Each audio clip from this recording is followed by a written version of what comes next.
We live in an age of abundance in terms of brands, marketing, messages. They're just all over the place. And it's sometimes difficult for a person, an organization, a company to demonstrate that it is distinctive. When I'm working with organizations to help them achieve distinction and communicate distinction, I advise them on a couple of things that I think will make a difference. You see, something you have to understand here is a lot of people are inundated with messages. They're inundated with names. They're inundated with connections. They're inundated with brands. And very often they can't understand the difference between one or another. Even though the information might be at their fingertips on their phone or on their computer, they often won't go that far and they can't distinguish between one or the other. So what you have to do is figure out how you can communicate distinction in subtle ways. And if that person is receptive, they will be able to pick up on it. And as you begin to do that in a subtle way, you'll be able to do that in bigger and bigger ways and larger ways. And I hate to say this, but louder and louder ways, and they'll get the point. There are three things that I advise organizations to really pay attention to. The first thing are words. Pay attention to the words that you use. I did a study for my organization and for some of the brands that I'm working with, and we found that the word amazing was used in just about everything. It was in taglines, it was in logos, it was in people reacting to things. It was into social media posts. Everybody thinks everything is amazing all the time. Well, the reality is everything is not amazing. They just don't know what other word to use. So they're using the word amazing and they're repeating it because they hear it and they're not even thinking of it. Ad agencies are making money doing ads for people and adding the word amazing like they're writing great copy. I was looking at some of the political coverage and it's fascinating to me, the great journalists who used to ask compelling questions and riveting questions and cut through and help you understand things. You know, the main question that is asked today over and over again by every journalist, what do you make of this?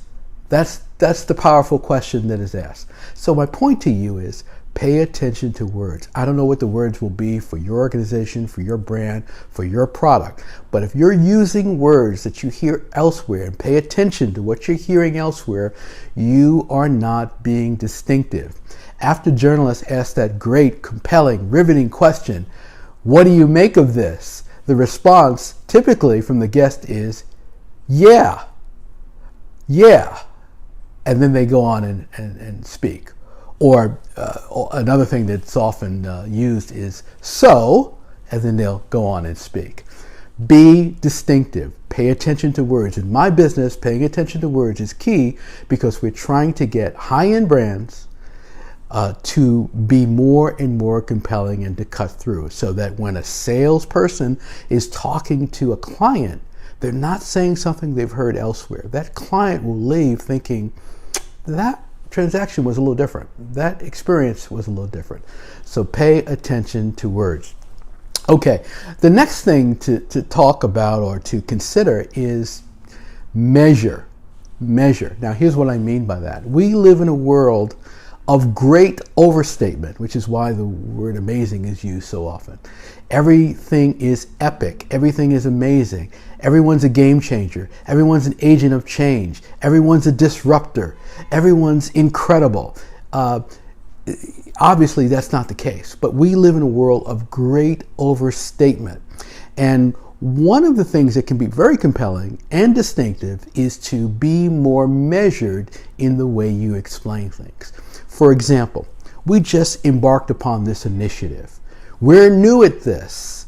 We have been very successful in other areas, and we want to bring that experience to this area. That's more measured, and it's more real.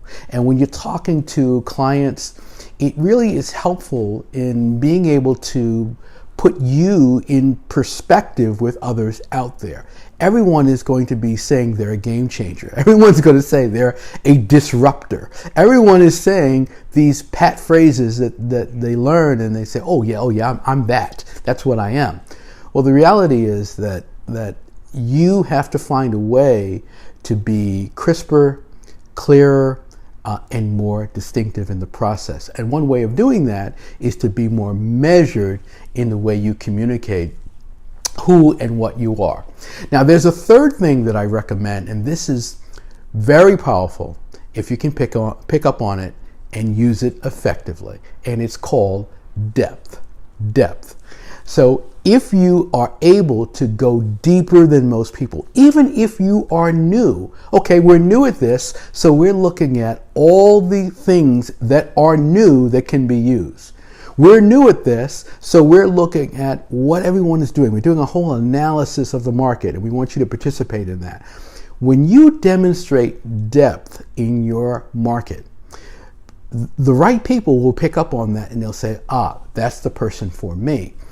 I try to always demonstrate depth in my communication, depth in my analysis, depth in my tips, because I've been doing this a long time. I've got a lot of depth in sales and marketing and business building and entrepreneurship. I've got a lot of depth there, and I'm not afraid to show it, and I don't apologize for it because the depth is there. That's what I have to sell. You have to figure out how you can demonstrate depth in your area and communicate that to your clients, because that will have high impact. Even if you're new at it, be deep in being new, be deep in being young, be deep in whatever that is, whatever your subject matter is. If you're focused on just information that pertains to a particular, folding chairs or something, go deep in the understanding of folding chairs, whatever that is. Go deep in your subject matter. So what are the three things? Number one, you have to remember that words matter. Look around for new and unique words. Everyone is using the same words. Everyone is copying after each other. There's no distinction there. Two, measure. Make sure that you are not overstating the situation. Overstatement has become the norm today. Don't overstate. Be measured. Give someone a better understanding of where you stand in the spectrum of possibilities out there.